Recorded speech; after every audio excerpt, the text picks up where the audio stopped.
Robson. I mean, I brought the weather from London, didn't I? You did, to didn't I? Grantchester. This is positively balmy from someone who's from Newcastle. I tell you what, there's no such thing as bad weather, just inappropriate clothing.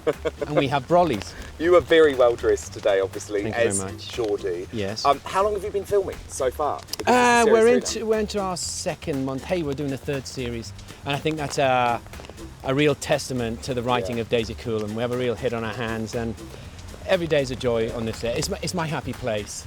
You know, it is a great programme to work on. It's the lovely scenario we have. Grantchester is charming. Yeah. It's quintessentially English, but a perfect place for picnics and murder. And I'd move here tomorrow if it wasn't for the body count. But no, it's there's some great themes, and we play on that. Yeah. In the 50s, everybody's colourful, there's this gallery of characters that you really care about, and then all of a sudden you have this undercurrent of something deeply uncomfortable. One thing that people have really connected to and latched onto is that incredible sort of chemistry between you and James, which has really developed, especially through series 2. And do you know what? The chemistry was there right from the start, within 2 minutes. Had you ever met, or was it just on set? No. He came up to me and said, "Darling, how dare you look so young, give me a hug." Now, when I see you in the church doing your sermons, I'm now going to know why you have your hand like this. Yes. Because this is just amazing. Yes, it is. It's very nice. The makeup people are very lovely. Makeup and costume always give us these hands. And you've got your lovely, warm 1950s style get-up as well. I do. I don't have my thermals on yet. I'm getting them brought down. I don't have my flies open. Just had dinner. Why not? Just had dinner. Why not? Just letting it hang out. I'm like, For Leonard, Series 3, a lot of it is going to be about how on earth does he deal with his sexuality in absolutely. 1950s England. Yeah, well, and in no uncertain sort of terms, he kind of gets told that maybe it'd be a good idea to find a wife. Yeah.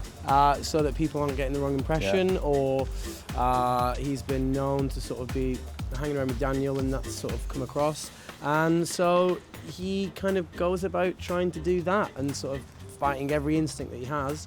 And and he's having a bit of a bad time of it because he's lying to himself and he's lying to everyone around him. What a dramatic Christmas special for your character. So she has had the baby. She has had a lovely baby girl, yep. But I guess this means in Series 3, it's all about how on earth do you deal with being a solo mum in the 1950s? Exactly that, So what happens? Well, when we meet Amanda in Series 3, she's got a little cottage just at the end of the road here, and she's living there with Grace. Mrs M helps out a lot, Sydney helps out a lot, obviously, and she's doing pretty well. Grace is about 4 months old when we start Series 3, and I think Amanda's just besotted. I think she's having a great time being a mum. And also besotted with Sydney? Yes. That's slightly more complicated though, because Very there's complicated. obviously lots of other factors involved. Yeah. Now I'm sure you get this a lot, but as an actress, maybe you're one of the luckiest in the world for that kiss with James Norton. For God's sake.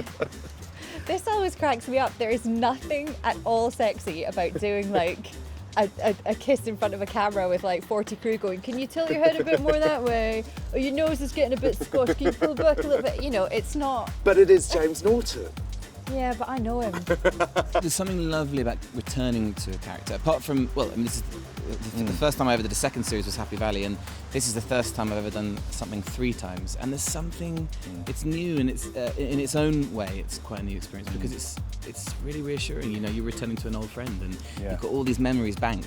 And it's a bit daunting that first day when you sit down and you have that first scene, and it feels like you're putting on an old jacket which you haven't worn forever, but then as soon as it's on, you realise that it's an old friend. After the Christmas special, obviously the main storyline, Amanda giving birth, and so I guess this series, it feels a bit make or break in terms of the decisions that he has to make.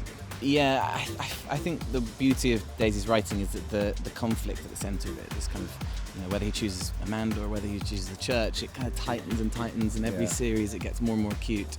And so you're right, now it's kind of make or break. The choice which we've been discussing at the heart of this series is the choice between duty and love.